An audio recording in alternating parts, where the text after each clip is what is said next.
What am I doing here? Purpose. Purpose is everything. You're scared. We all are. What makes you so special? I'm the best console man around. I steal data in cyberspace. Guess we'll find out. Let's roll.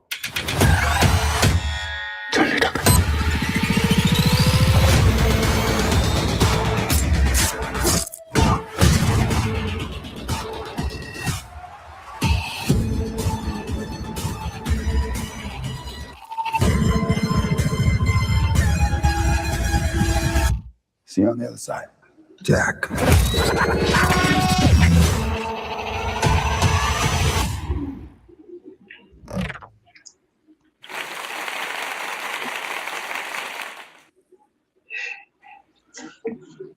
That is awesome. No, I just wanted to do the applause twice and for you to get frustrated at me. Everybody, welcome to Age of Radio Mercury. You just witnessed the world premiere. That's not 100% true.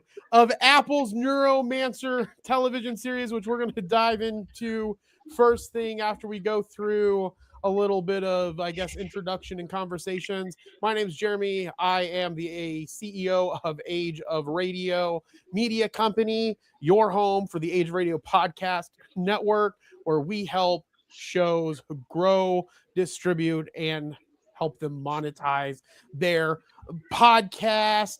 And this is Mercury, your home for podcasting and pop culture news. I've been talking, I feel like, since 8 o'clock this morning, and I've done like I feel like we did New Wealth Transfer podcast. That's what that's called, New Wealth Transfer. I called it Good Morning Crypto one point in the day. Man, I've been talking for so long, and we're going to talk for another hour and a half, and we have a show in store for you. We're going to kick it off with Neuromancer here in a moment. Then we are going to talk a little bit about the EA acquisition and going private. We're going to talk about Don Lemon. If you don't know who Don Lemon is, he was an amazing, push up amazing. See if Dustin's on his freaking A game. He's never on here. We're in the studio in Mesa, Arizona for the 3T Warrior Academy. But Don Lemon used to be one of my favorite journalists at CNN, if I'm not mistaken. I was at an archery class yesterday, guys, and one of the archery people, this is in traditional archery fashion, there was a person there that had a shirt on that had CNN, but the first C was the Russian socialists communist sign with the hammer and the sickle, and it was that in it, and then it's a communist news network or something along those lines. I felt really scared and out of place because I was like, I should get that tattooed on me, not the CNN, just this hammer and sickle for fun. And then when I meet that guy, no, I should, because I could get that tattooed on me, and then I could go up to that guy and be like, hey, I have that tattooed on my arm right here, and then see what he specifically says. But Don Lemon was a famous journalist that got fired from CNN, if I'm not mistaken, and now he has his own network, and it's going to be growing with Libsyn. We're going to talk about that because he does a fantastic job. Audible's also opening a new marketing channel for podcasters for audiobooks that we'll be talking about. So we have so much stuff in store for everyone today. But before I get into that, I again am in the Mesa studio for the New Wealth Transfer podcast, where we're now going to do Mercury. Trey's in his basement. Not his grandma's basement. It's in Trey's freaking basement. And then I have one of the D's over here from the Double D trio of Dustin and Demond. So we'll start with since Dustin's off screen, Dustin, and we don't want to give him too much time to talk. Dustin, how are you doing? I'm doing okay. Fantastic. I love to hear that. You got your head shaved, I see. I did. Yeah, my hair was the longest it's been in about a year. Yeah, if you guys saw what his fucking hair looked like before, it's not long in any way whatsoever. Trey, how is your day? How's Montana? Is it cold out? Is it hot up there? Cold? I have to ask you guys to take some of your weather back because it's been hot and a little bit smoky the entire last month. Oh my God, 114 degrees outside here in Arizona. What is it out there?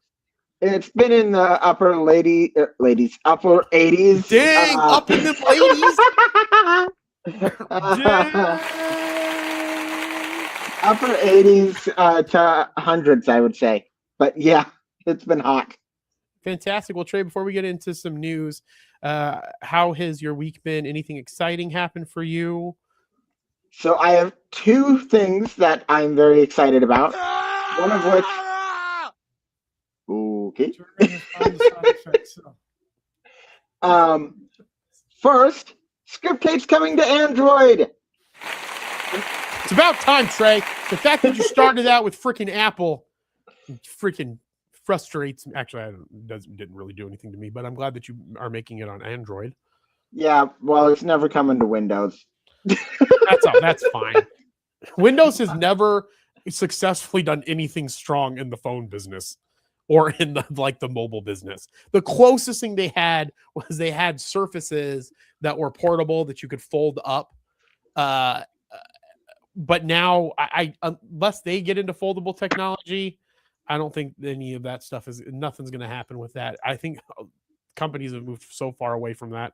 But continue, Trey. I don't think I've ever told you this, but it also Scriptate also works on Macs, and so it'll work also on Chrome OS and all of that fun stuff when it comes to Android. That's cool. And then, yeah, I'm really excited. And then finally, I'm building something new. I am building an extension for Xcode that is going to clear up code soup and make it more accessible to visually impaired people. And I'm planning on extending it to as many IDEs as I can. That's awesome, Trey. I found excellent. My question to you, Dustin, is on these sound effects though, does that stupid freaking Stream Deck thing, can I set different sound effects to different buttons on Stream Deck? Because the freaking macros on Stream, it's not really Stream Deck's fault. The macro functionality on StreamYard is ridiculous. Yeah, you can't macro anything in StreamYard, unfortunately. Fucking StreamYard. I'm gonna go follow them on X and bash them. That's one of the downfalls. All right, everybody who's watching this, like and subscribe to it, and then go ahead and go and yell at StreamYard. Yeah, like and subscribe. That was creepy. Don't do that. That was a little weird. All right, before we get into the first article, guys, if you guys don't know, I have a show called Markets Radar. I'd love for you to go follow my Age of Jeremy feed wherever you get your podcast. In that show, I do talk about markets. I love talking about stocks and bonds and cryptocurrencies and foreign exchange and different economies and international markets as well. And so I started a show called Markets Radar where I can talk about that. And you can find that at Age of Jeremy, wherever you get your podcast. The other thing that I encourage you to do before we get started here for the show, if you don't follow the 3T Warrior Academy page, we've actually changed it to, what is it now? The Financial Coach JV page. I think it's just the Coach JV. Go to the Coach JV page. It's now 3T Warrior Academy is now the Coach JV page, and we have this great show on there, the New Wealth Transfer podcast. We had Gonzo, myself, Jackie, and Mario from the coaching team at 3T Warrior Academy on there today, but normally CJV's on it, and his partner May is on it as well, and I'm on it every single week because I love podcasting. The only thing that I think that I would say that I love more than podcast, well, there's two things that I love more than podcasting. One of them I can't say on camera. The second thing that I love more than podcasting is playing music. And the third thing is podcasting and making content. Everybody in the comments, let me know what your favorite thing in the world is. And don't be vulgar is what I would ask of everybody. But Trey, have you ever heard of the book Neuromancer by William Gibson? I have not. I remember you talking about it a while ago. I think this is the first trailer we've seen for it. Yeah, absolutely. So essentially, Neuromancer was a book that came out in 1983, I believe it was, and it coined the term cyberpunk, and that's where the cyberpunk theme and genre kind of came from. And then you had I forgot the publishing company name, but they made a game called Cyberpunk to go along with it. That was a role-playing game, which is now what is Cyberpunk 2077, I think it is, on the video game consoles by Red Project. And so essentially we just watched the trailer for it that was dropped by Apple. And Trey, I'm glad to say that this is the thing that's going to make me get an Apple TV subscription. because I love cyberpunk. It's my favorite genre across anything. And I bought a first edition Neuromancer signed by William Gibson. I think his name is William Gibson. I bought it from a collector's store. It's in prime condition. I'm excited to see the price of it go up. Hopefully, if not, I just like it because I enjoy it, and I'm excited to see this. Trey, what did you think about the trailer? I thought it looked awesome. Actually, it seems like a very good action movie, and I know like anything that has tech in it, I'm down. So yeah, so Caleb Turner, he plays the main character in it. Hold on, I'm trying to find his bio here too as well. Give me 1 second here. So Caleb Turner plays it. He plays Case. Brianna Middleton plays Molly. Mark Strong is playing Armitage. And so when we look at this, Caleb Turner, did you ever see Fantastic Beasts, Trey? For the I think that's a part of Harry Potter, if I'm not mistaken. it is. Yes, I did see Fantastic Beasts. The first one, I didn't see the second or third though. Yeah, so Fantastic Beasts: The Crimes of Grindelwald and Fantastic Beasts: The Secrets of Dumbledore. Caleb Turner plays Thesis Scamander. Is that a person in that show? I've never done anything with Harry Potter. So he's known from that. And he also was in War and Peace. It's really good. Brian Middleton, this is going to be one of her breakout roles, so I'm excited for that. But I'm excited for Mark Strong. Mark Strong was the villain in Shazam. He was in Kingsman, The Secret Service, and its sequels. So I'm actually a big fan of Mark Strong. And then there was also another person from Harry Potter in this. I don't know who this person is. It's Clemence Posey, Marie Francis, and she's best known for, or if this is a man, maybe best known for Harry Potter and the Goblet of Fire as Fleur Delacour. Is that a man or a Fleur? Fleur. Do you know that person from Harry Potter? Am I saying their name right? How am I saying their name wrong? Yes, and she's French, and it's the way I've always heard it sound is a Fleur Delacour. Okay.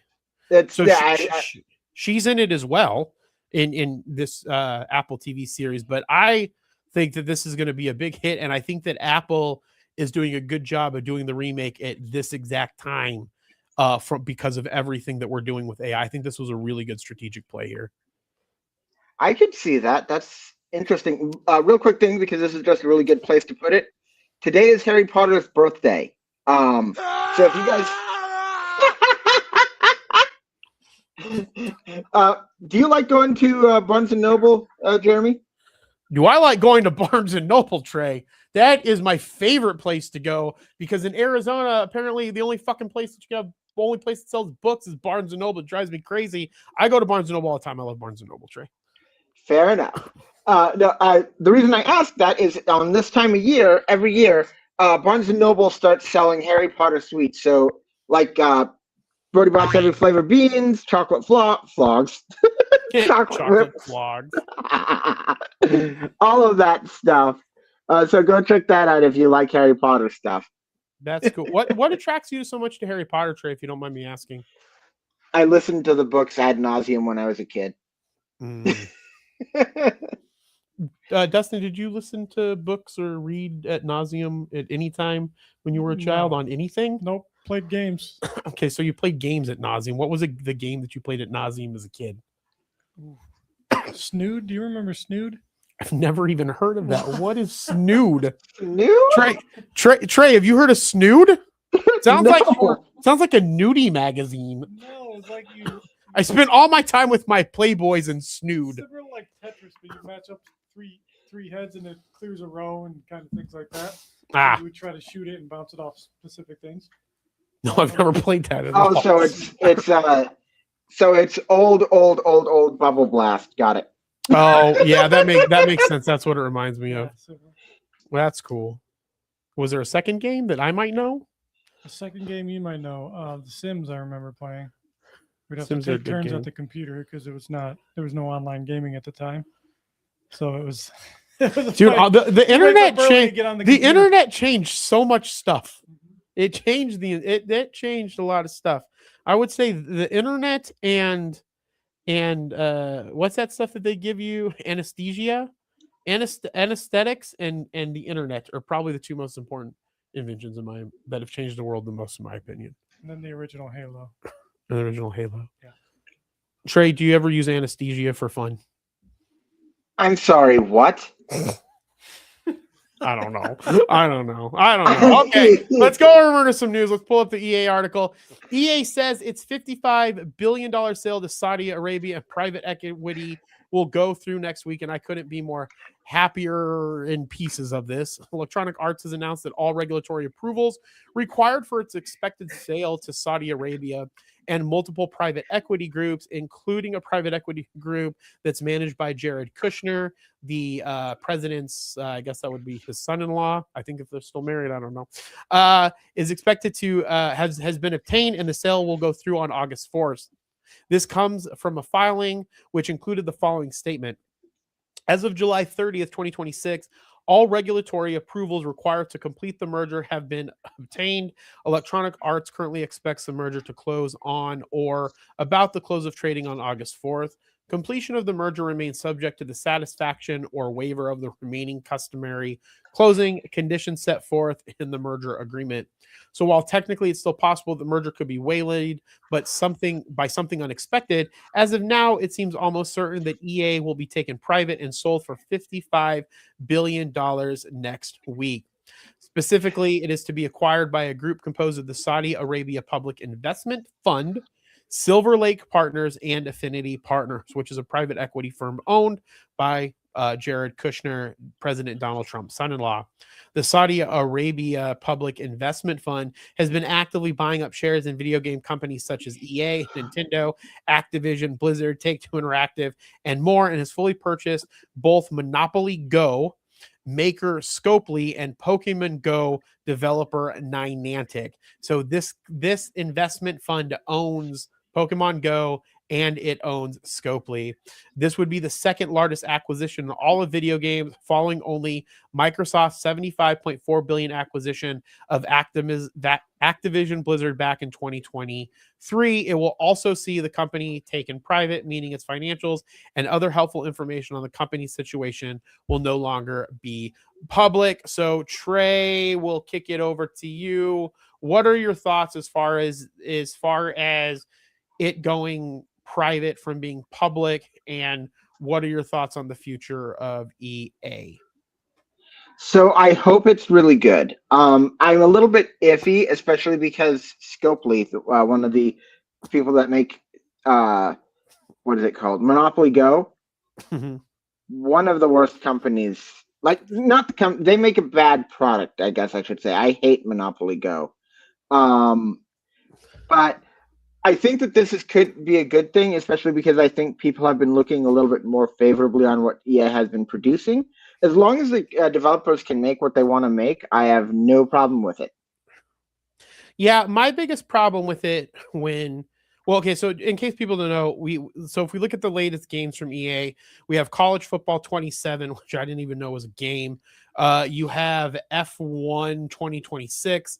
You have, obviously, Sims is going to be part of this. Battlefield, Red Sec is I think out. You have Plant vs. Zombies, Battlefield 6, FC 26, NHL. Essentially, all the sports games are really a part of this. There's not much sports games outside of EA. I know that there's probably Take-Two that does sports games. You also have Dragon Age.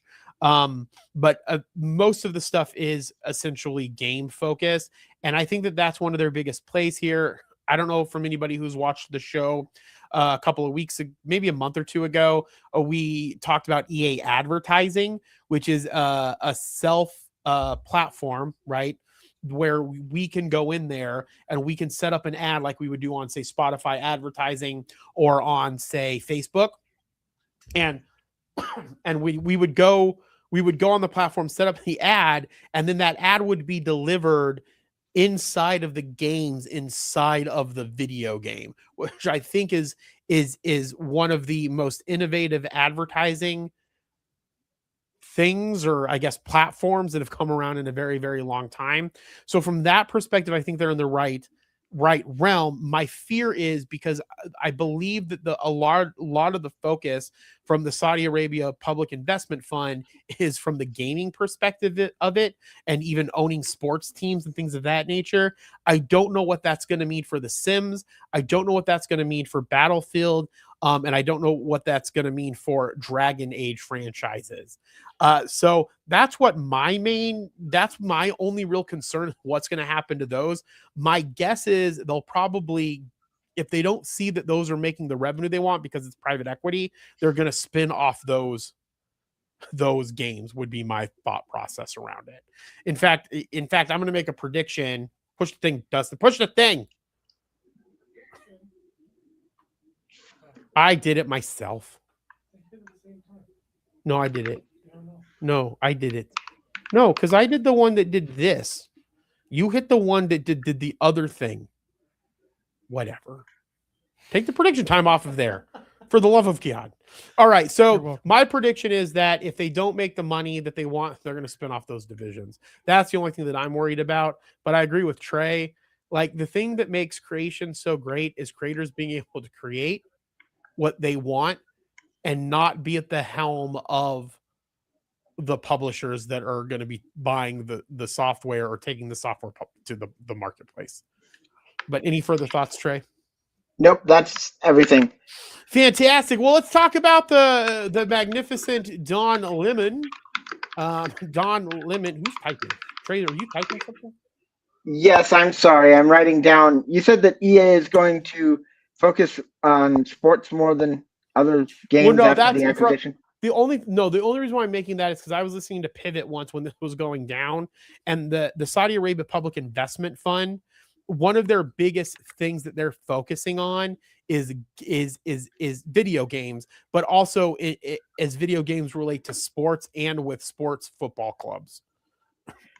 Gotcha. My apologies. I'll stop the typing. No, Trey, I was just confused because if it was Dustin, I was going to throw my coffee at him. I have a silent keyboard over here. Silent. Let me see that. Type something. Oh, wow. That is really silent. Dustin's typing. That's why I ordered it. Dustin's type. That was smart. I wouldn't have thought about that. Trey, you can still type. I'm typing stuff. There's all kinds of typing going on around these parts. All right. So Don Lemon teams with Libsyn to fuel growth. Well, Trey, in regards to that, were you looking up something with EA? Did you want to add anything? No. I was literally just, because again, we're getting the website ready. So I'm trying to remember what the predictions are. Oh, I forgot. Dustin has to remember all the predictions. All right. Don Lemon was fired from Communist News Network.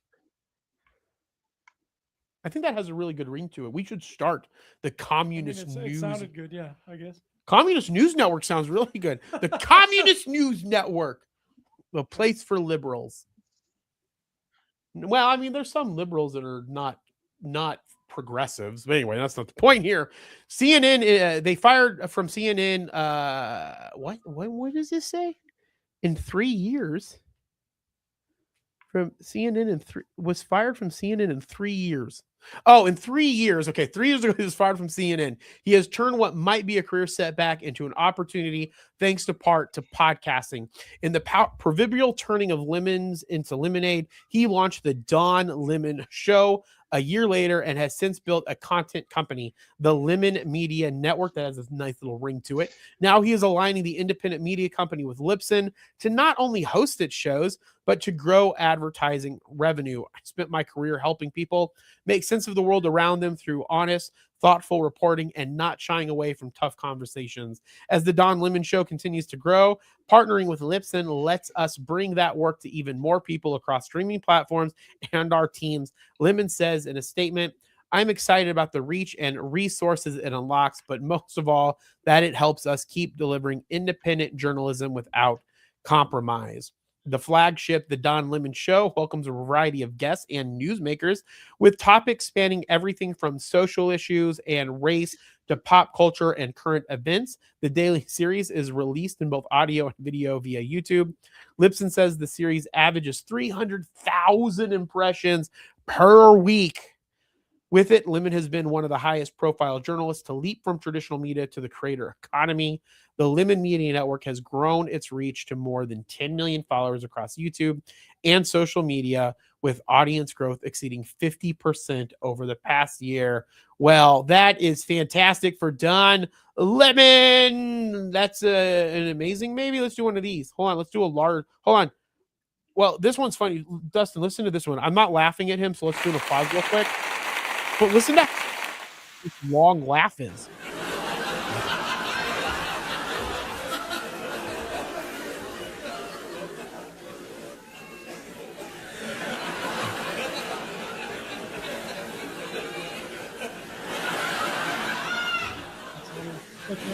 That's ridiculously long. This is the longest laugh in history.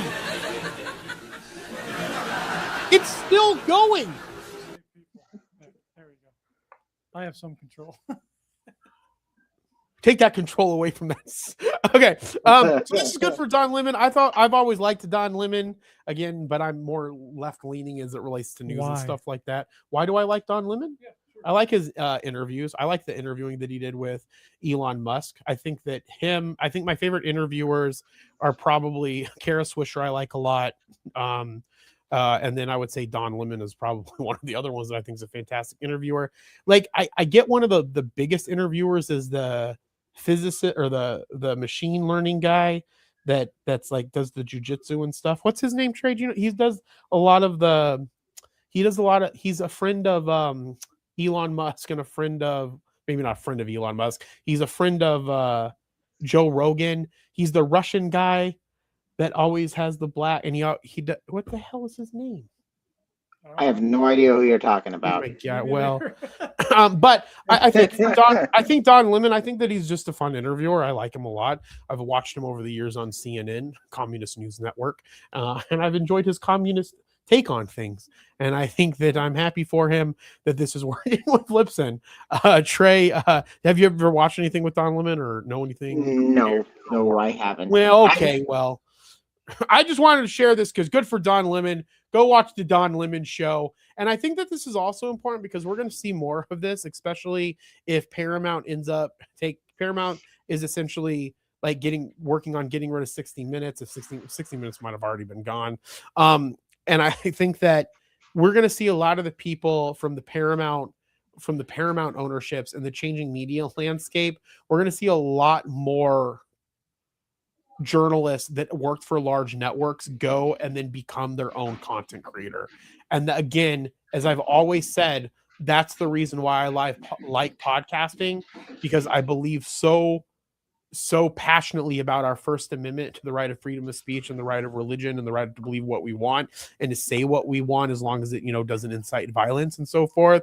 And this gives them the ability to do. This gives them the ability to do it with the software like RSS feeds, and with I think Atom is the coding scripting that they use for RSS feeds. But that's why I think this is important. All right. I think it's awesome. Oh, sorry. No, go ahead, Trey. I think it's awesome. I'm glad that he's finding success in the space. I had never, I don't know any of these people. I just saw that there was somebody partnering, and I thought, yeah, that's awesome. I'm sure you have to be a communist to know these people. I'm just kidding. I'm just making fun of the CNN stuff. I'm kidding. The only communist in this room is Dustin, because he stopped my freaking laugh. You know what I say to that?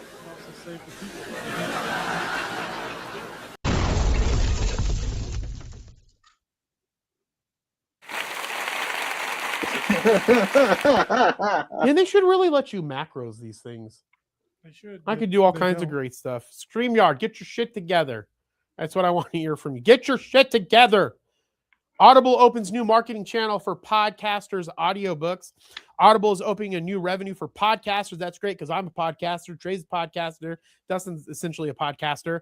And other audio creators looking to expand into audiobooks, launching a business-focused service that makes it easier to distribute audiobook titles in bulk for marketing events and employee engagement. The new Audible for Business program is designed primarily for companies. Hey, I have a company. Conference organizers, publishers, and authors. But it also addresses a long-standing challenge for creators, how to put audiobook editions directly into the hands of large groups of listeners without relying solely on traditional retail sales. Under the program, Organizations can purchase individual audiobook titles in bulk and distribute them using digital redemption codes. Audible says the option is intended for uses ranging from employee training and customer appreciation to book launches, speaking engagements, and marketing campaigns.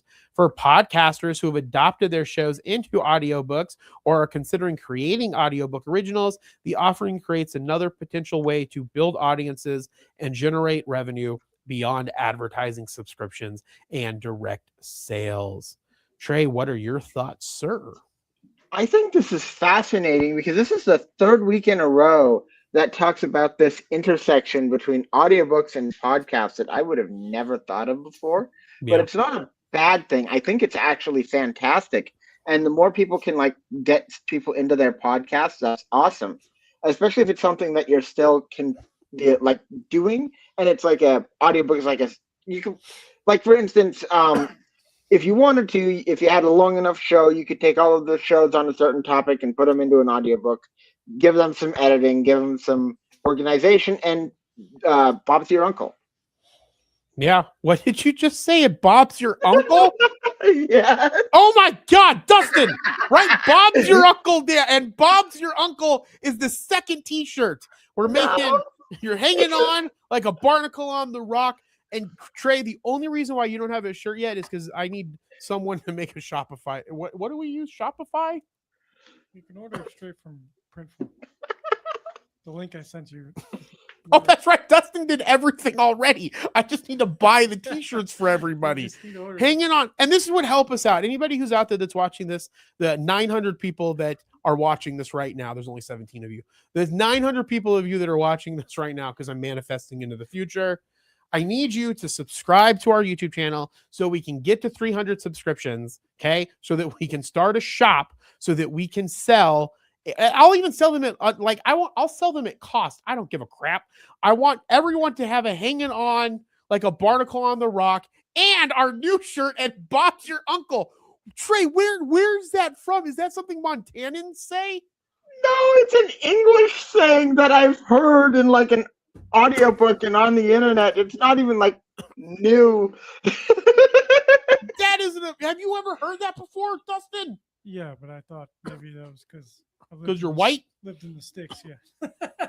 And Bob's your uncle. Yep, when Bob's do you say this? Like what is the context of this work? It's like it's similar to there you go. And Bob's your uncle.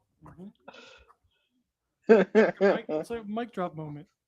You know? And Bob's your. I'm gonna buy. That's what the shirt could be. It could be and Bob's your uncle, and then we'll have a mic on the ground. That's the shirt right there. I don't know if anybody will buy it, but I will wear the hell out of it at conferences. All right. Well, before we get into some other news, let's go ahead and talk about where we would be wearing these T-shirts. First, and this is new to Dustin, I want to talk about UwuCon because Age of Radio is now the title sponsor, the stage sponsor, and something else. The title sponsor, the stage sponsor, and the Creator Hall sponsor for UwuCon and UwuCon 2026. What year are we in? 2026. Tickets are live right now. Pull up UwuCon, Dustin. I don't know. That's why I need you to pull up the thing. I didn't do any pre-planning for this whatsoever. I was out eating, and you're supposed to be doing all the pre-planning because you went and got a haircut and you didn't go to Pita Jungle with us. All right, UwuCon, October 2nd through the 4th. I hope that weekend is an important football weekend, and you're going to be missing it because of.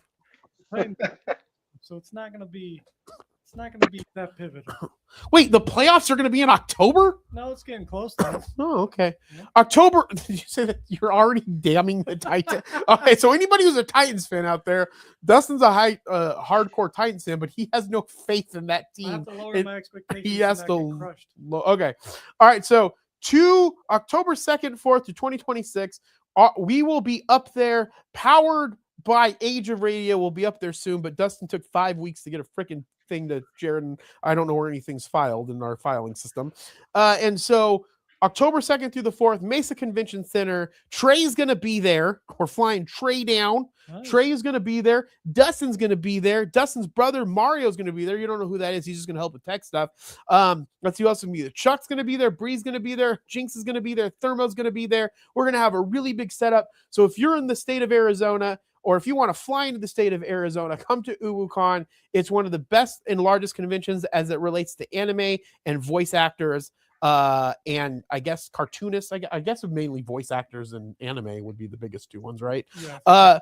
So come on down. Age of Radio is powering this bad boy, and we're going to be working to get some of these creators onto the show over the next couple of weeks to talk about some of their stuff, which is going to be a perk to the people that are a part of UwuCon and the creators that are coming to UwuCon, because they will get to come to our show and get in front of the thousands of people that watch our show. Again, manifesting here because there's 17 of you. So, but if you could share the show with more people, that would be helpful as well. If not, I'm still going to do this because I like doing content. So if you don't like the term Uwu, that's fine. Everybody loves the pink, whatever the hell that is. Go to badges. How much are badges? Check it out. All right, so full event, $65. Summer sale squad, I don't know what that means. $195. VIP badge, $80. Single day to be announced. F that. Just get the full event. Come Friday, Saturday, and Sunday. Come and hang out with us. I like to give stuff away.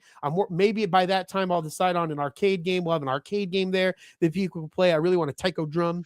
$16,000 brand new though. It's expensive. So you guys are gonna have to share this and get these numbers up. That would be great. Okay. Trey, anything cool thoughts about UwuCon? Are you excited about it? What's going on in your life? Definitely excited. Very much looking forward to coming down. Going to definitely need to make sure that I bring a water bottle, and maybe some gamer subs or something, because not a sponsor. But if you guys saw me at the end of the last one, I think we've mentioned it a few times now. I was completely zonked at the end of the. Yeah, we almost killed Trey. Oh, Dustin, do we have a green suit? No. Okay, Dustin, I need you to buy a green suit. Who's Okay, wearing I'm gonna wear the green Okay. suit. Okay, no, you're not gonna wear the green suit. I'll wear the green suit. We're gonna get a green backdrop, and we're gonna roll Rolly across the green screen multiple times. And then what we're gonna do is we're gonna have a traveling segment for Rolly to come through to UwuCon. That crazy idea you just gave me. You Go guys should put like a loading or make a couple of different loading type things, put them on Rolly, and then we can roll Rolly across the green screen like a couple of different times, and it will make a starting script for our next time we do UwuCon or something like that. See, he's a genius. Why is the cord behind me like this? What's happening with my thing? Okay. Also, too, if you guys don't know what Rolly is, it's the greatest thing that I own. It's a Samsung Move style television that sits on this thing that you can roll around. It's the greatest thing that I own. I love it. And more importantly, Rolly's famous now because there's a new Korean show on Netflix called Phantom Lawyer, I think it was. And guess who was in it? Rolly was in the show. Do you even use Rolly on a daily basis? Maria does. She took it to the freaking library. She took Rolly to the. Yeah, Rolly's in the library. It was my office television, and now Rolly lives in the library. But yeah, we used it the other week when we were making our vision boards. We had it up by the craft table. We were working on our vision boards, visioning the 9,000 people that are watching the show. Dustin, go back up to cosplay. I want to see if Jinx and them are there. Because Jinx and Thermo, that you guys have seen here on Mercury, that are part of the Mercury crew, they are in charge of the cosplay. And last year, we did we did a shitty job too, because me and Jinx had completely miscommunicated on what was really required, and I was just going live like I normally do, and we were still trying to like figure out our live setup. And so like some of the stuff that we got for Jared, I feel bad about. So I'm gonna talk to Jared. There's me. Oh my god. Oh wow. Arr, there's Linus. up there. Oh my gosh, Linus is up there. But we're on the cosplay groups, but we're going to be a title sponsor, so it's all good. Cos Talk Live, that's their show. Go check out Cos Talk Live with Thermo and Jinx, and Amber Bright Props, I think is what she goes by. And we also have a new female that I don't remember her name or anything about her that's going to be on the show as well to see how she does. At least that's what Jinx tells me. But here we are. And then we'll have Danielle and we'll have Foam Talk. Man, we have a whole lineup of people. If we could get them on this Friday show, it'd be crazy in here, Trey. It would be crazy. Crazy. We're already almost quadrupling the numbers from the last time I ran this. Oh, I know what Well I'm played. Well played. I know. I'm doing something right. I got this down. All right, Trey, kicking it over to you. What's going on in the Age of Radioverse community and with Discord and yada yada yada? Okay. I should have gotten this together. There's a really hard comic book trivia question in the Discord. If you guys want to go and give it a try, yeah, I built it because of Comic-Con. Comic-Con was last week. We had a whole thing on it. It's really hard. I don't expect anybody except possibly Joey, who you've seen on here before, to get it. It is very difficult. Next, we don't have any big events coming. We have spaces coming the third Thursday of next month. We will tell you guys more about that soon. But more excitingly, we're going to be going back to Anime Roundtable, which is going to be the second week of this month. And I believe it's going to be Tuesday, right, Jeremy? Yes, it's going to be Tuesday because my bandmates kept changing the date of when we were going to practice and write music. And now I told them we're moving it back to Monday. Well, they moved it back to Monday. And I told them we're going to keep it on Monday. If we move it again, I'm not changing Anime Roundtable. Because if we're going to be the largest show in this space, I have to know more about anime and voice actors and animation than anybody on the planet. And the only way to do that is to watch anime. And Dustin, have you ever seen Dawn to Dawn? Never heard of it. Oh my God. It's about this girl and this boy, and they do this little bet thing. I'm paraphrasing here. And one of them believes in aliens. The other one doesn't believe in aliens. And then one of them believes in ghosts and the other one doesn't believe in ghosts. So they end up going to this place, and it turns out that aliens and ghosts are both real. And the boy gets possessed by this alien that likes to eat dongs. I knew it. You know what? I knew it was going to be something. That's super every weird. time the demon thing shows up, it's like, let me eat your dong. Like, let me see if I can find Trey. I'm telling you, it's so weird. Hold on, I'm gonna go see if I can find it. I'm gonna go try to find it. Hold on. Let me go see if I can find it. Okay, hold on. While you're doing that, I want to ask you about some more normal ones. Have you finished watching Full Metal Alchemist Brotherhood yet? No, because my freaking PlayStation's not set up, and I like watching it on my Blu-rays. Because I'm Fair enough. Go on. No, it's let me gobble your dong. Oh gosh. Guess at least he's asking for permission. And the dub says weenie. This says Don to Don, let me gobble that weenie. I'm gonna see what this is. Hold on. I want to see what this is. Dustin, let me send this to you. Hold on. Let me go in here. Oh Lord. I don't know what's happening right now. Hold on. Let's send this. Dustin, how do I send things to you? Let me send it to you in the Teams or StreamYard. yeah.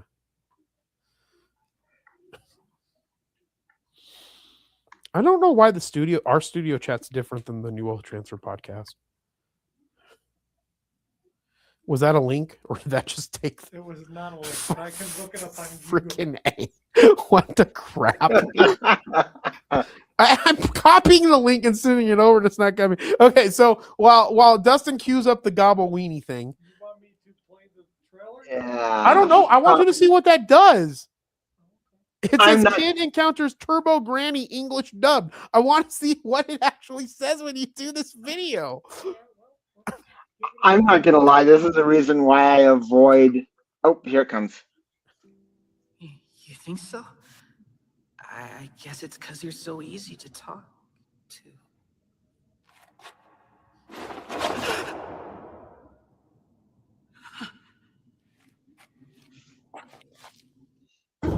I'll let you suckle my teats, boy. If you let me gobble your dong.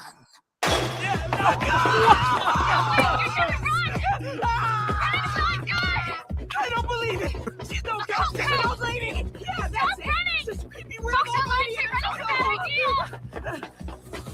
lady! Pretty sure that's not a ghost back there! I just bumped into a horny old back lady out for a walk! Okay, if you're running, don't let her catch up to you! Books online say if Turbo Granny outruns you, she'll put a curse on you!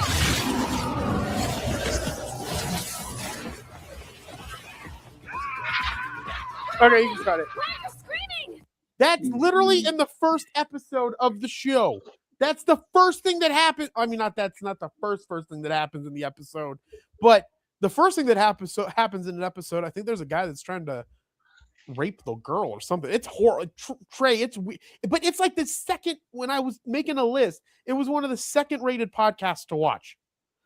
Yeah, some people on anime shows to watch. Yeah, I love everybody who is in the anime fandom, but some of you guys are weird. That and Chainsaw Man, I have avoided like the plague. Yeah, nope, thank you. No, thanks. All right, well, getting us back here, Trey. What were you asking me? No, I haven't watched anything else. I've been reading a lot and watching a lot of K dramas. But my goal is to go hard in the anime space. So Anime Roundtable would be great. So we should get that bad boy back up. Excuse me. I'm sorry. Yeah. I apologize. Yes, I'm really excited for Anime Roundtable. Cool. What else did you have, sir? I think that's everything for the Discord stuff. Okay, last thing, you can go and buy I Need Your Skin on the Geek Collective Linktree. Dustin's going to throw up a link here or a page here. And then what I'd like you guys to do, if you can, go check this out. Age of Radio is also a partner with Geek Collective. So if you head on over to Geek Collective at linktr.ee Geek Collective, you can buy our comic book that we've published through Divination Comics, which is I Need Your Skin. Okay, and then also I Need Your Skin. So if you go to shop, Dustin, you can buy I Need Your Skin. These are the different covers. It is about a woman who makes a deal with a witch for the most part, makes a deal and that she can stay young forever, but she has to give up a piece of her flesh, and then it turns into the story. So go and check that out. We're also doing a Kickstarter for the second edition of it. And then we are also doing a Kickstarter for The Contract, which is not one of our comic books, but it's one of our company. We're a PR firm for The Contract #1. It's a mature mystery thriller, as you can tell by that woman with the big boobies. And then there's Brackish 1 and 2 as well. So head on over to Geek Collective's Linktree, check some of this stuff out, see if it's going to be something that you're interested in, and go from there, because we're working on building an empire over here. And then there's one last thing that I want to mention, but I wanted to get a link for Dustin. I just want to point out from a friend of ours. I just need to get over to Instagram and give another. Dang it! Are you signed into Instagram on any web? Like, can you go to Instagram? Let's try it. Can you look up Crimson Sleeper Comics? I just want to show people this. I just want to give him a shout out because this young man is one of the funnest people to talk to. He seems really, really intelligent, and also like culturally informed and intelligent. And I did an interview with him a couple of this year at Arizona Comics and Arts Festival's pop-up event that they had, and we talked about his main title, his main comic that he wrote, and we had a fantastic conversation. It was one of the best interviews that I've ever done, and one of the best interviews that I've ever had. And we had a problem with the audio because Dustin couldn't come to the event that day, and it was all on me to do the entire thing, and the whole thing was screwed up. And Dustin, oh, you have to sign in, Dustin. I'm trying. I don't remember my Facebook. That's fine. It's not. Well, anyways, go check out Crimson Sleeper Studios. The point is he has been working so hard since he launched his comic. He does a fantastic job on Instagram, and he was invited to come and be at a panel for San Diego Comic-Con. And I think that that's just stellar. And I just wanted to give him a shout out for all of his hard work, because he has made a great comic book that surrounds Crimson Sleeper Studios, I think is what it is. That's some awesome stuff. I want to, while Dustin's pulling that up, I want to say I'm really happy. Geek Collective seems to be really kicking into high gear. It's they're doing some really cool stuff and some actual Awesome. Crazy stuff going on. I'm really excited for what's going on. Yeah, so go check out Crimson Sleeper Studios. This is our friend. I can't remember his name. I'm horrible with names. But this is his stuff. That's his comic book Scion. And so what's interesting about that is his background, his ethnicity, I think, is Creole. I'm probably pronouncing it I think incorrectly. Creole's correct. Creole. And this, I think that the characters in it are also of that nationality, and this surround a situation that takes place at this Gibbs Green College.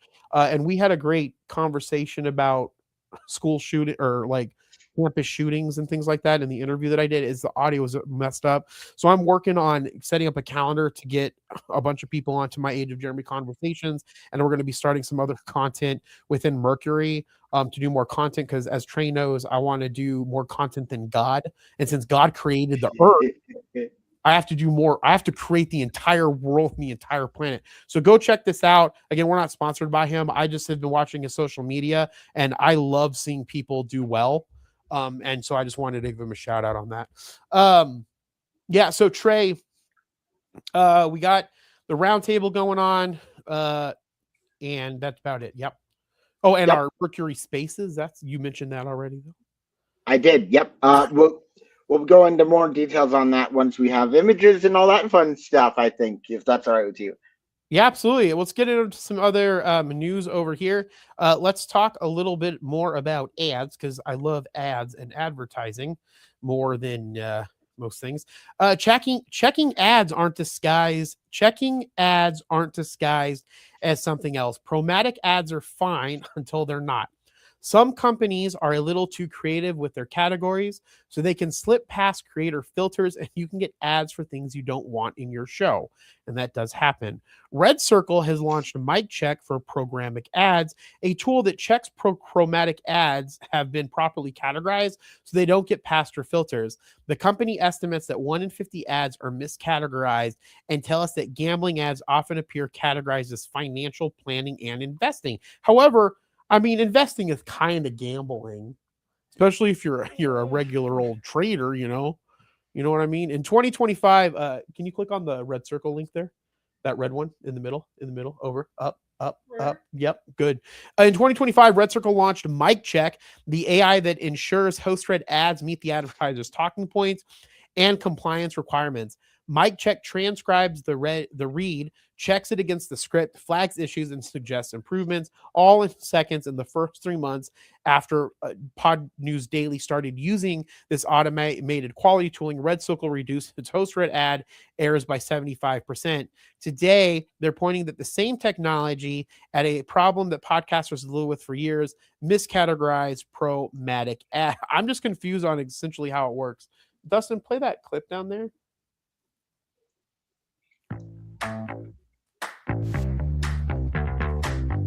Good old AI. AI is protecting you. Do you actually know what ads are playing on your podcast right now? Nope. Here's the problem with programmatic ads. They're happening in real time on every single play. The ads are inserted as soon as the listener picks up their phone, and each one of those ads has data about who the advertiser is, what the category of the ad is, and so on. But that data is often incorrect, miscategorized, or just totally wrong. And if you want to block certain ads from being on your podcast, well, that data needs to be correct. If you don't want alcohol ads on your podcast, then the label needs to be alcohol on that ad. Last year, we launched Mic Check, an AI for evaluating host-read advertising. But this year, we are adding programmatic to Mic Check's capabilities. The second we see a new programmatic ad, we will transcribe it, we will check the advertiser, we will evaluate the category, and make sure that anything is corrected if it's mislabeled. We've seen ads mislabeled in all sorts of different categories. So if you're blocking politics, you won't get ICE ads. If you're blocking sexual health, you won't get ED drugs. Whatever you don't want on your podcast, Mic Check will make sure that it doesn't get spliced in. If you monetize with Red Circle, Mic Check for programmatic is available today at no extra cost. So with Red Circle's ad platform, you can make sure that you can always monetize without compromise. Oh, so it's if you're using their platform to do the monetization. That's what I was confused about. How does it check it if Spotify's doing it or if someone else is doing it? But it looks like it's through their monetization platform, and now it's checking to make sure that those ads are proper. Right. Is that my understanding, Trey? I think that's right, yeah. Well, that's cool. I think that should be that way. You know, with Age of Radio and a lot of we can turn certain things off for Spotify. So if people don't want political ads on their podcast, we can go and clip that in. But I think that's good. Yeah, I completely agree. I think it's smart that they're doing this because it's actually fixing a bugaboo that I think a lot of people have. Yep. All right, moving into cheerful earful to bring funny back. You know, it's also fun to play. Oh, you know, it's fun to do on the show for funny.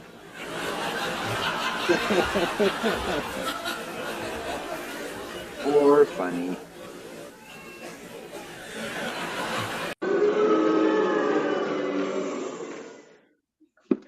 The world's funniest podcast festival returns this October. Cheerful Earful will be in London, Brighton, Edinburgh, Melbourne, Dublin, and New York from September 8th through October 28th with the largest lineup in the festival's history. That is exciting. Cheerful Earful began life half a decade ago as 4-day festival tucked inside a handful of London pubs.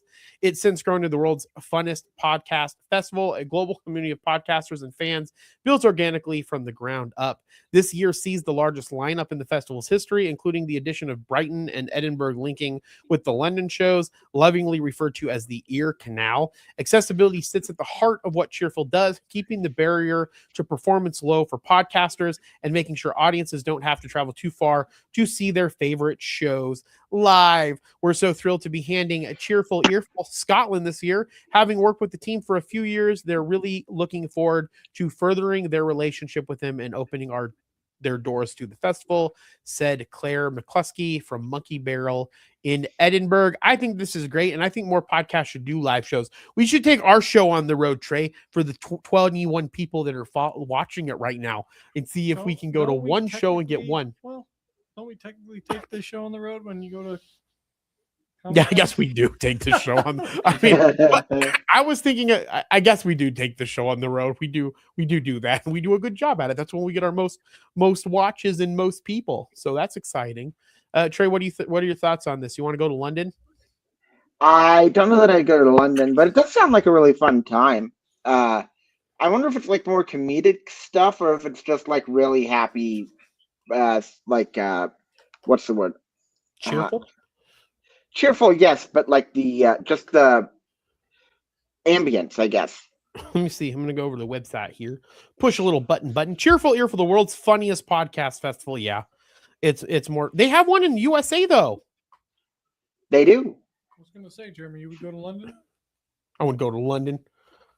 I'd probably go to London. I mean, I don't. Yeah, I'd go to Scotland. He said, I don't. See Cheerful Earful near you. Live podcast recordings, comedy nights, and panel talks. I like panel talking. Panel talking is my favorite thing to do.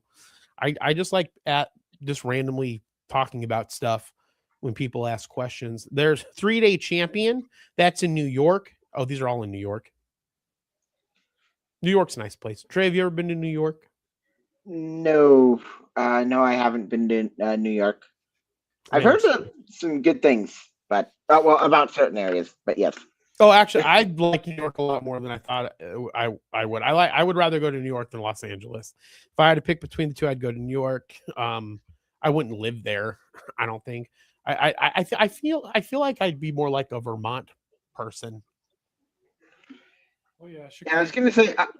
Sorry. Vermont, Massachusetts. Massachusetts would be a nice place.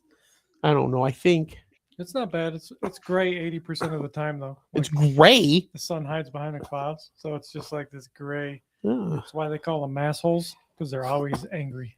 Not enough sun. Yeah. I've never heard that before.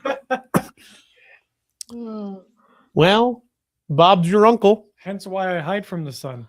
Yeah, I guess so. Yeah. You're also pale as hell. We need the Dustin. I'm pale as hell. I mean, I'm pale. Dustin's paler than I am, folks. Dustin's more paler than Trey over here. This is a lot of paleness. All right, moving on to some other podcast news. We can get into some pop culture news and run through these articles. We got 25 minutes left, folks. The newly released AMP records are about much more than replacing downloads with plays. They represent podcasting's opportunity compete with more effectively for advertising dollars against television, streaming video, and other digital media. That is the argument Steve Goldstein, founder of Amplify Media, makes in a detailed analysis of the new podcast measurement framework. While endorsing the AMP Accords, which we brought up the AMP Accords in episodes a few weeks ago, it might have even been last week. You guys can check that out. The right next steps for podcasting, Goldstein says, is the initiative. Sorry, AMP Accords as the right next step for podcasting. Goldstein says the initiative should be viewed as a business strategy designed to unlock future revenue growth rather than simply simplify a technical measurement overhaul. And I agree with him on this 100%. The reason why you need to have a framework isn't for the technical reporting period. The goal is to have a technical reporting period so that you can use that data to get more advertisers involved with media, because you need money to do stuff in the world. Unfortunately, that's the fact of the matter. And I would prefer that all content is free and there's just ads on it. And so the ads have to be able to be sold so that revenue can be made, so that the entertainment and the shows can be going on. That's my favorite model of all time. I don't have a problem with advertisements. I think sometimes they get a little crazy, but if you can keep it manageable and keep your costs low, then you can provide a free service for people. And then for the people that don't want ads, they can pay extra for that specific service. His central argument is that podcasting has reached the same crossroads television faced as audiences migrated from traditional broadcast to streaming and connected TV. Instead of continuing to rely on ratings tied to a single platform, television eventually adopted verified impressions as a common advertising currency across every screen. That allowed broadcasters to guarantee audience delivery regardless of where viewers consume that specific content. Podcasting, Goldstein argues, now needs to make a similar transition, and I agree with that. Trey, what are your thoughts? Trey, are you alive? Trey, I can't hear you. You're muted. I was muted. My apologies. I had to go and take care of something really, really quickly. I'm back. Is it your laundry? I think it's awesome. What did you have to do? Personal cleanliness thing real quick. Was it on your nose? It was. Fantastic. I love nose cleanliness. It's one of my favorite things. Okay, Trey, you think it's good? It's all you know. I think it's awesome. I think that this could be honestly a really good thing. I think that he's right that we should probably go more to plays than downloads, because then I think it might go, if you think that actually this is a really good thing for a what's it called? Something time. Prediction time. Prediction time. Yay!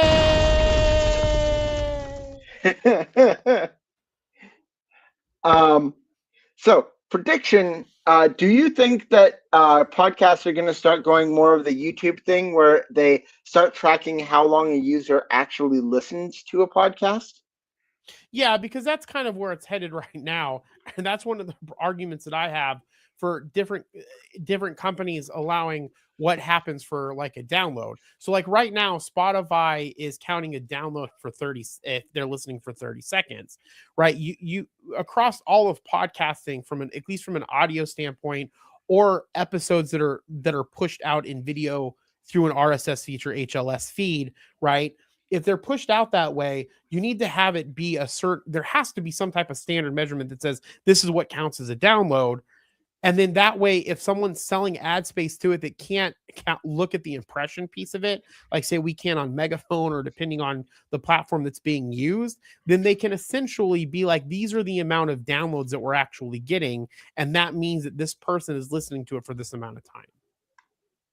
Yeah, I completely agree. I think that it's going to end up being essentially very necessary, especially as advertisers want to see more on how much ROI they're getting.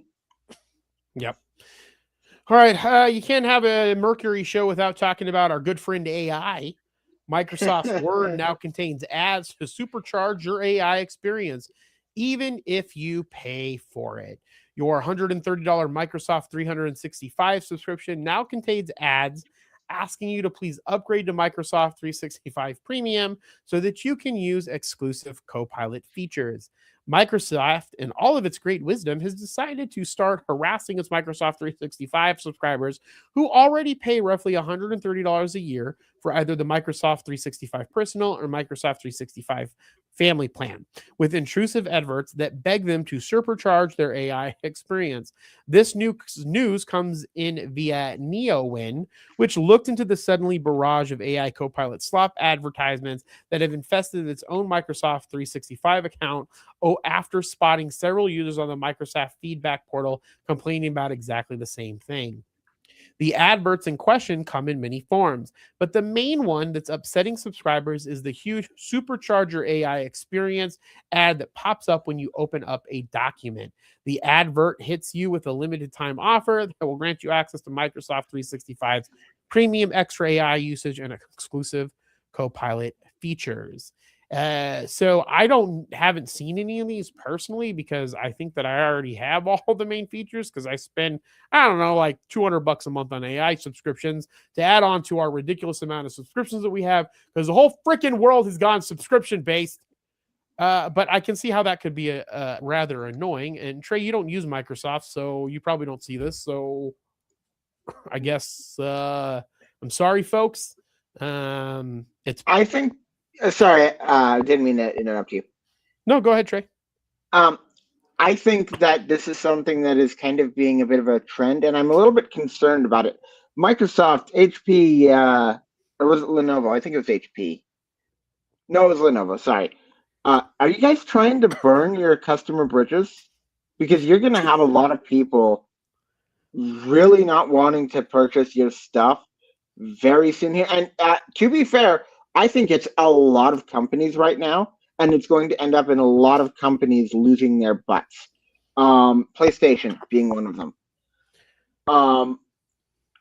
Man, Trey, hold on. I got a new sound. Trey, hold your thought.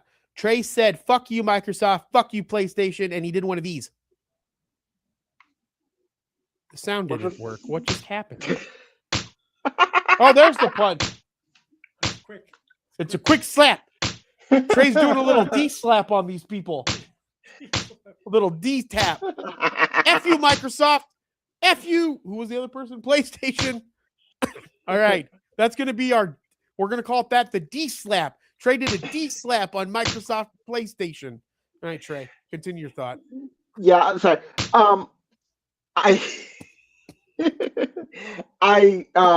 You guys are going to start losing a lot more customers, and I think we've talked before about if you're paying for something, there really shouldn't be ads. Like ads are for stuff. I believe we were talking about that, right? What do you think? No, I agree with you. Paywalls piss me off in general. Like there's paywalls frustrate me in general, but at least with the paywall, it's the user going to try to use a service that they can't use, and then you say to use this service, upgrade to this service. In this specific instance, this is taking it further because it's saying you don't use this service, you're using the service that you pay for, but we're going to constantly give you an advertisement to get you to use the other service that you don't pay for, that you don't even know that you need. Like that's why the paywall, if you're going to have a service upgrade, do it vis-a-vis a paywall, because then at least they're trying to use the service and then you can get their money from them. This is stupid. Correct. Let them use it for free and then charge them for it if they want to continue to use Correct. Yeah, that's ridiculous. I think this Microsoft I know your face got when you did it. It just sounds like we're going around tapping all of the freaking just going around and tap stuff. Satya, Nadella, come here. You say, Bob's your uncle. Oh yeah! Bob's your uncle. Oh my gosh. All right. Yeah. Funny. All right. Let's go into some Marvel news. Clear out some of these other. We have 4 or 5 more articles left. All right. Marvel's new Fantastic Four horror comic is inspired by writer Benjamin Percy's family history with a cult. What? This sounds amazing. The Fantastic Four are Marvel's first family and are the very face of wholesomeness within Marvel Comics, and it's apt that writer Benjamin Percy would take the the Fantastic Four to much darker waters in the upcoming Midnight Fantastic Four series launching this fall. One of the 3 books set in the Midnight Universe, Midnight Fantastic Four, will be a horror-focused take on the beloved group. At Marvel's Midnight Universe panel at San Diego Comic-Con 2026, Percy spoke about some of the inspirations for the horrors that lie ahead in the series. One of the things I'm going to touch on is drawn from some personal history, and that members of my family were in a cult. That sounds amazing. And so I grew up around that, and I'm channeling some of the unease in Midnight Fantastic Four. I wonder what cult it was. Do you think it's probably like, I bet you money it's that one with Tom Cruise? Oh, Scientology. Yeah, remember when me and Alex did the Scientology testing? No. Oh my god. Okay. So me and Alex, anytime there's a freaking Scientology involved, I try to go get involved with it in some way that I can, for some reason. And so we were at a financial conference. We were at the Women's Expo, and I had a Q Financial booth there. Okay, and Alex was helping me, and there was a big booth that, what's their thing called where you do the testing? What's their like the you have these things in your body and you have to do a certain kind of test. You know what I'm talking about, Trey, right? So, no idea. okay, hold on. Testing for what? For the things in your body. Like aura? Is it actually? No. Hold on. I'm thinking cybernet Scientology testing thingy. Hold on, let's see what ChatGPT says. It brought me the Oxford capacity analysis. This isn't. No, not Scientology, the religion. Scientology, the religion cult. So okay, it's called Dianetic. It's Dianetics testing. And so what it did was the advertisement to do the Dianetics testing, it didn't say Scientology. It just said, come and get a stress test. And you come, but the book that's there is the Dianetics book from Ron L. Hubbard. So unless you know who Ron L. Hubbard is and that he was the founder of Scientology and what that is, what you think that you're doing is going and getting a stress test. And the guy that had Alex, Alex had no stress. The guy didn't know how to respond. He was like, okay, well, your stress is really, really good. Mine was off the charts. It's like, you would be good to read our Dianetics book and come to one of our seminars. And that's how they get you in to the Scientology. I bet you this is a Scientology. Sounds like a timeshare to me. It's essentially timeshares are cults, people. All right, Trey, what were you going to say? I was going to say, I think this is really cool. I will be very excited to hear. I don't read comics. I can't read comics. I thought about building an app to actually be able to read comics, but that's something else. I think this is cool. I am curious what you guys think of the thing now that seems to be like adding words to the beginning of like franchise names. Seems to be more and more common. We got another article talking about this soon. But like Midnight Fantastic Four is just kind of. Well, they've kind of done that in the past with Marvel, because you used to have the Fantastic Spider, maybe not Fantastic. You had Amazing Spider-Man, then you had Ultimate Spider-Man, and so essentially, what comic books tend to do is they find those words, throw them in front of it, and then that's a line of that like mini verse of that comic book franchise. So that's not too super uncommon, but it wasn't. It looks like that trend is much stronger now coming back, if that makes sense. And Marvel does it a lot. Because because in the next article, it's the absolute green arrows that are launching, correct? Yep. Yeah. So that's kind of that was really big in the 2000s and probably the late 90s, because you had Uncanny X-Men, you had Ultimate X-Men, and then you had Ultimate Spider-Man, Ultimate X-Men, and they were different lines of that thing to tell a specific type of story, or I forgot what the word is for it, not like a universe. There's another word for it. Joey would know. But to that point, yes, I think that seems to be coming. Based off of this, it seems like it's coming back, because even DC's doing a Green Arrow. So DC launched Absolute Green Arrow as a 6-issue series dealing with the mystery of a billionaire serial killer. Oh, that sounds fun. Who started by killing the person who, in the standard DCU, is the Green Arrow himself. Writer Pornshak Pachish and artist Raphael Albuquerque knew they only had 6 issues for their story, so they were building up to an end with a big reveal of who the mystery killer is, and could only hope someday the story could be continued. After readers bought Absolute Green Arrow in droves and overtook DC's internal projections for what sales could be, the time to tell the story after Absolute Green Arrow number 6 became, well, right after. We're presenting a bunch of toys for DC to play with, but we had ideas for how we wanted to keep playing with them, says Pichote during the Pack DC Absolute Universe panel at Comic-Con. I guess they would refer to it as a universe. So this looks like it's part of DC's Universe Absolute Universe line. And so essentially what they do with those, Trey, is they're universes within inside the universe to tell a different variation of the story. Right. I've heard of Absolute Batman and stuff like that. This actually sounds really cool. But yeah, I've noticed Midnight and Absolute and stuff like that. It's interesting. Yeah. No, this looks good. And Green Arrow is one of my favorite characters. So I just, my problem is I have so much stuff at my house. I don't want to get more comic. Can I get digital Can we go comic back to book? the writer's first name, please? Pinshock? It's Porn Sack. No. Is it Yes, really? it is.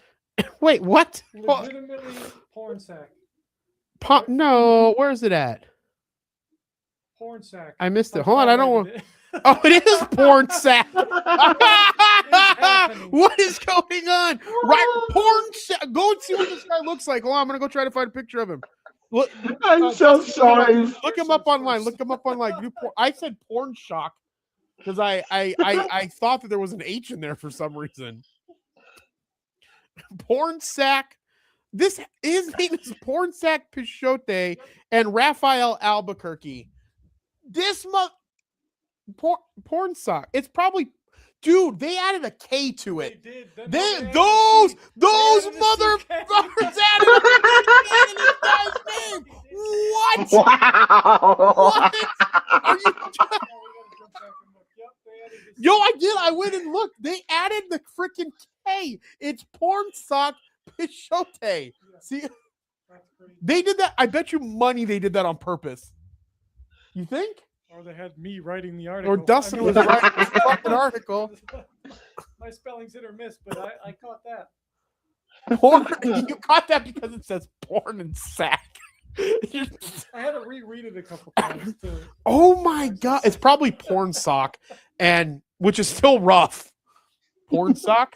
Yeah, but without the C in it, it seems like a name at least. Oh, it's definitely Porn Sack in that iteration of that man's name. That poor man over there. All right. Guy. All right. Well, this is one of my favorite actors of all time. The late Japanese actor Toshiro Mifune. If you guys don't know, one of his greatest performances is in The Seven Samurai, freaking fantastic movie, and in Yojimbo. Go watch those. They're Akira Kurosawa films. They're both freaking fantastic. Seven Samurai is based off of the what's that freaking Western? The Seven Cowboys? What the hell's that name of that movie? Magnificent Seven. Magnificent Seven is a reiteration of the Seven Samurai. It is fantastic. Go watch that. But he has been the face of Musashi in Onimusha, The Way of the Sword. It's becoming increasingly common to see deceased actors, musicians, and the like recreated digitally for hologram concerts, movies, video games, and more. There's a wide range of ways studios and creators approach doing so. Using generative AI for image and voice is absolutely the worst way to go about it. And it's a disgrace, according to this, Game Informer's making this assessment, to both the deceased and the living. There are also digital recreations made by artists, which is less disgraceful, I guess, according to this gentleman, but still murky waters. Look no further than Ryuga Gotoki Studios' use of deceased West Coast hip-hop artist Tupac and Stranger Than Heaven. Remember that when we saw that video of Tupac? Were you alive? I mean, you were alive. You weren't on that. Trey, you remember that when we saw Tupac? They brought Tupac back to life for a video game. That was such a strange video game trailer. That was a very Tupac. There was no reason for Tupac to be in that. It didn't have to be Tupac in any way whatsoever. That's just they're doing that to create some type of sale, I guess. But in Onimusha Way of the Sword, Capcom's upcoming return to the samurai action series after a 20-year hiatus, and the latest game to grace the cover of Game Informer is using the likeness of late actor Toshiro Mifune for its protagonist Miyamoto Musashi. However, Toshiro Mifune did play Miyamoto Musashi in the Samurai 1, 2, and 3, I think is what they're called. Fortunately, Capcom isn't using generative AI to do so, nor is it attempting to create a Musashi that moves, acts, and talks like Mifune. It's strictly using Mifune's visual likeness for the character, and according to Way of the Sword director Satoru Nihai, that was the plan from the jump. Using Mifune's likeness was something we felt very strongly about from the beginning, wanting to have the very iconic samurai image. The first name that came to mind was Mifune. Once they decided on that, they approached the producer, asked if we could do it, and they got the go ahead for it. And so he was in the Samurai trilogy, which is Samurai 1, 2, and 3. And then he also is in Akira Kurosawa films. He's one of my favorite actors of all time. And like I said, if you don't watch if you don't watch this era of Japanese movie making, it's some of the best movie making takes place in this specific era. And Akira Kurosawa is probably one of the best directors of all time, in my opinion. And you should at least watch The Seven Samurai because it's one of the greatest movies ever made, and his performance in it is fantastic. So with that, let's watch this little, what's this, Game Informer cover trailer? What's going on here? What's this video? Where is it? I don't know. It's right there. Yeah, play that. Ooh. When you gonna stop playing? Big chicken energy. Big. We are not Game sponsored Informer's by. next cover is Onimusha, Way of the Sword. Throughout the rest of July and into August, we'll be bringing you everything on Capcom's revival of the classic Samurai series. New gameplay, developer insights, stories from the past, and even real-life historical inspirations. Subscribe now to lock in your next issue of Game Informer. You know what, guys? We should work. You know what? Age of Radio should buy Game Informer. We should add that to our line of media. If We're gonna they'll have to- work with you. What? I said if they'll work with you. I think that's a fine idea. Yeah, it's going to take us a lot of money, which means we're going to need more subscribers. So we need more of the subscribers on the show. I lost my StreamYard. I don't know where everybody's at. Where are you at? We're good. I got it. No, I know you got it, but I like looking at Trey when I talk. There it is. All right. Go ahead and check out Onimusha. Is that game out yet? I'm going to go check. Trey, do you know if this is out? Because I got to go buy it. I do not believe it's out yet. Onimusha. I don't believe it comes out until like September, pretty much September 7th, I think. I think this is so cool. Me too. I do want to say I don't think it, like, if the guy wouldn't have minded AI, that's not as big of a thing to me. I think it's great that they did actually have artists recreate his face, though. This is just so cool. I'm actually more impressed with the artistry behind the game now. I'm really looking forward. I probably won't play the game myself, but I will probably watch a let's play of it or a stream.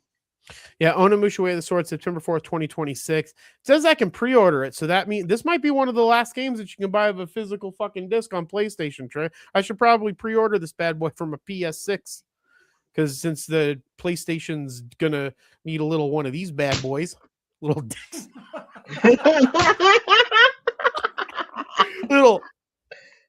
a little tappy tap. Yeah, PlayStation. Sony, you're one of my favorite companies. Don't get rid of physical media. Can you do a double tap? Hold on.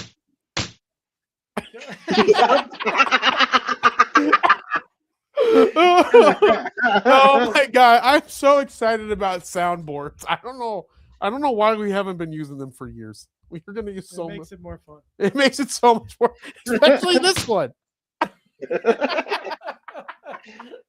Let's trade D-slapping all the companies. D-slap. Okay.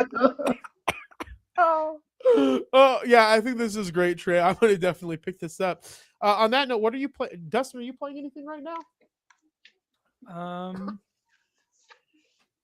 Elder Scrolls Online, actually. He's lost now. He's gone. Dustin's I played gone. every Saturday with my father, Belch and Mara. That's cool. Elder Scrolls is badass. Trey, what are you playing right now?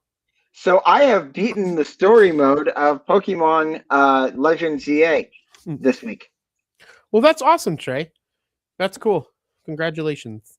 I haven't played a video game in 3 fucking months, so screw both of you. That's my answer.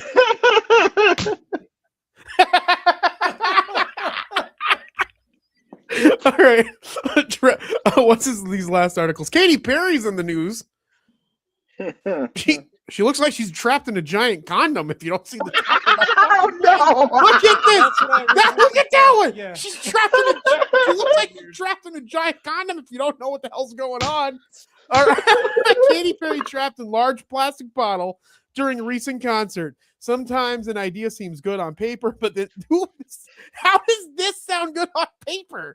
But then sometimes tries it out and it goes horribly wrong in a way nobody could have predicted. And then other times an idea seems so bad from the start that you question how anyone involved didn't step in and say, let's not do this. Katy Perry's recent performance featuring a moment in which she entered an inflatable tube and got tossed into the audience lands squarely in the later category. Last week, Katy Perry performed at the annual Isle of TV Malta concert event in Florida. Floriana, Malta. The concert was the greatest hits collection, with 41-year-old singer and songwriter performing some of her most popular songs. But one moment during Perry's performance stood out and went viral online. During her performance of I Kissed a Girl, Perry hopped into an oversized inflatable plastic bottle and was tossed into the audience. The idea was that the crowd would move her around for a bit and then she returned for the stage. That's not exactly what happens as seen in... Oh, there's a video of it! Where's the video? Oh, it's down. Where's the... Oh my God, I'm so excited. Play it with sound.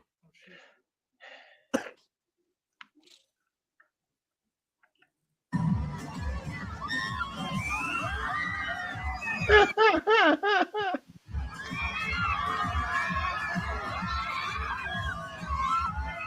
of trap now in the crowd.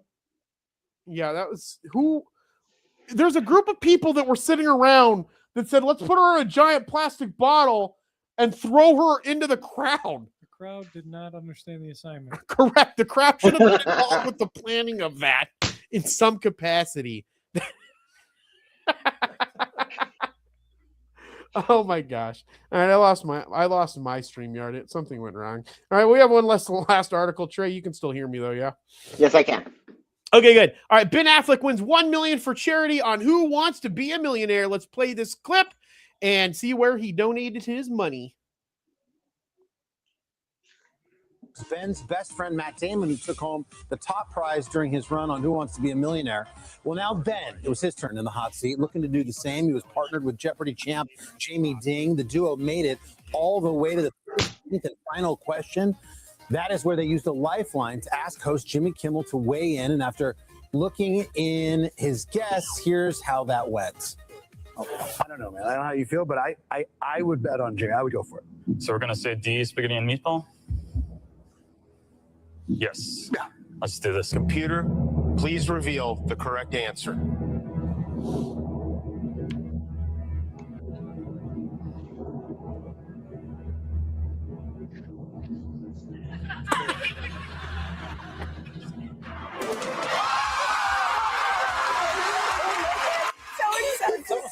The computer was double checking that for a while there. That was the drama. Well, look at that.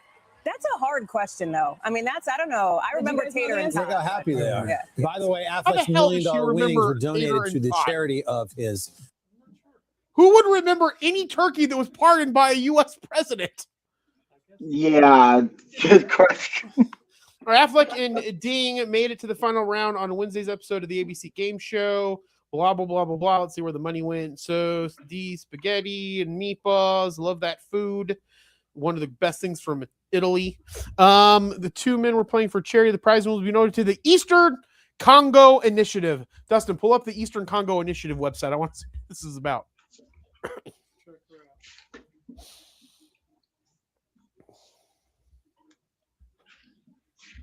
It's time to change AIDS for good. Oh, aid for good.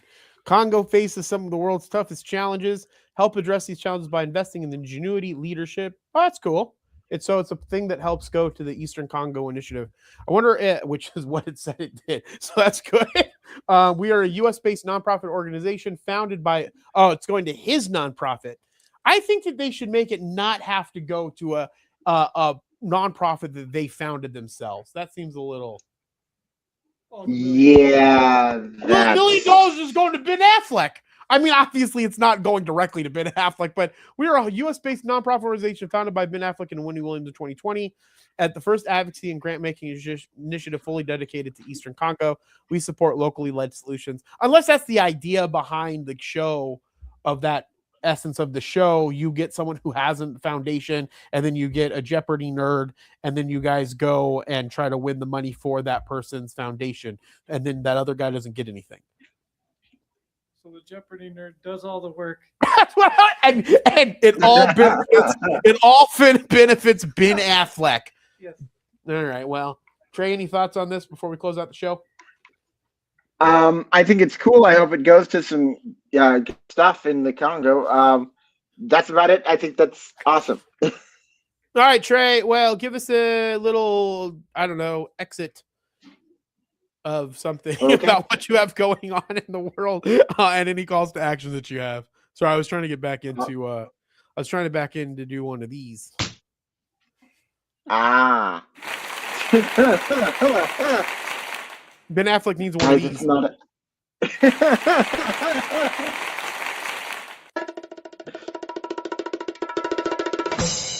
Go, Trey. Okay, thank you guys for watching Mercury by Age of Radio. This is so much fun. If you guys are interested in checking out any of my stuff, you can go to substack.creatortrey.com, or you can go to just about any social media, and it's at Creator Trey. Check out Scriptate. Check out some of my other stuff on GitHub if you would like. It's Coder Trey there. And back to you, Jeremy. Thank you, sir. Dustin, any final thoughts or words? Thank you for being on the show, helping out in the black room, as I like to call it. Yeah, it was fun being here, and Bob's your uncle. Oh my God, Bob's your uncle. All right, man. Sounds are great. Do we have a sound subscription anywhere where I can just go buy a shit ton of sounds? You can use royalty-free sounds online. Oh my God, Damon pulled one earlier today. What did he do? Which one was it? It was the car crash. All right, guys. Well, we're going to get into sound, so that's exciting. My name's Jeremy. You can hit me up on Instagram at Age of Jeremy. Join my broadcast channel, Dope Insights and Updates. Also, too, we're starting to do a new event here. We're going to start selling tickets for a Battle of the Bands through a partnership with Kyler and Kira.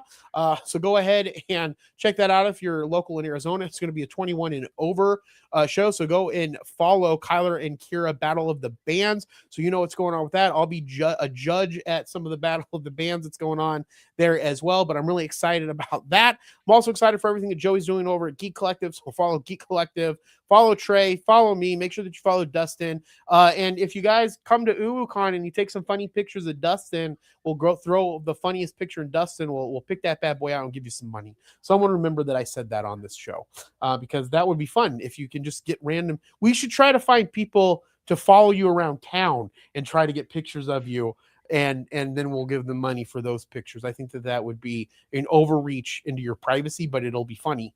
So that's beneficial.